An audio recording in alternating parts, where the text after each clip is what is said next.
While the investment industry has evolved and changed tremendously over the last few decades, the role of the financial advisor still revolves around selecting the assets that a portfolio will consist of and their initial allocation. But it's not just the initial allocation that is valuable.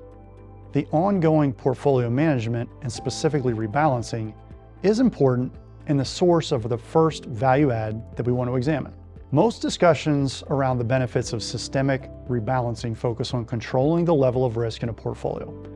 In fact, the study by Russell Investments, which estimated the benefits from rebalancing to be a positive 0.27%, or about 0.25%, focused on a comparison of risk-adjusted returns. While certainly not the biggest value add an advisor can provide, we start with it because it's one of the easiest to demonstrate or envision. Let's start with a theoretical example. In our example, we've used the quarterly returns of the S&P 500 from 2000 through 2023 to create 4 hypothetical portfolio holdings.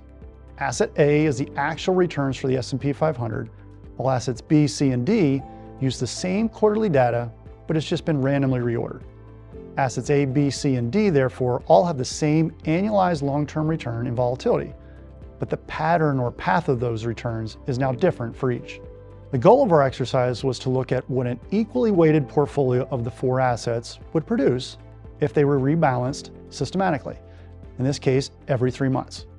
So every 3 months, our hypothetical portfolio was rebalanced so that it consisted of 25% each of asset A, B, C, and D.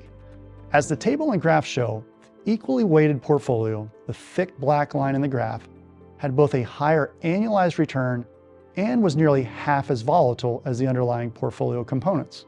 As an advisor, I like to think our job is to strive for better return for a given level of risk, or the same return for less risk.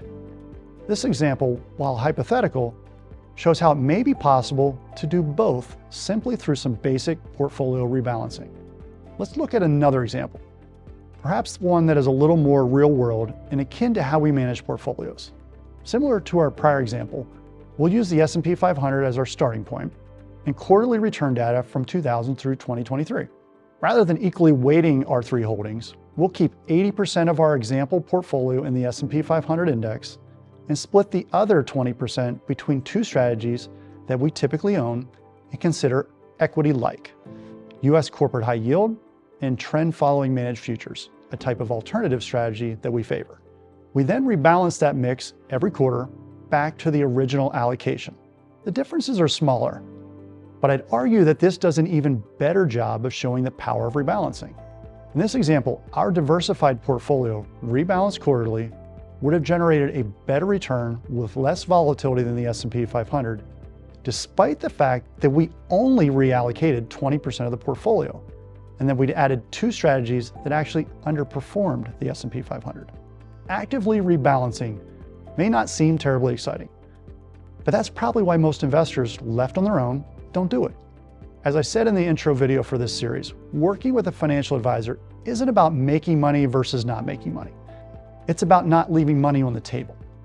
Rebalancing may seem like basic blocking and tackling, but that doesn't make it any less important or effective. Something a good advisor understands and will capitalize upon. I hope you found this segment interesting and helpful. Please check out the other videos in our series on the value of an advisor. As always, thank you for watching. If you have questions or would like to talk about your personal wealth management needs, please contact us at the number or email shown at the close of this video.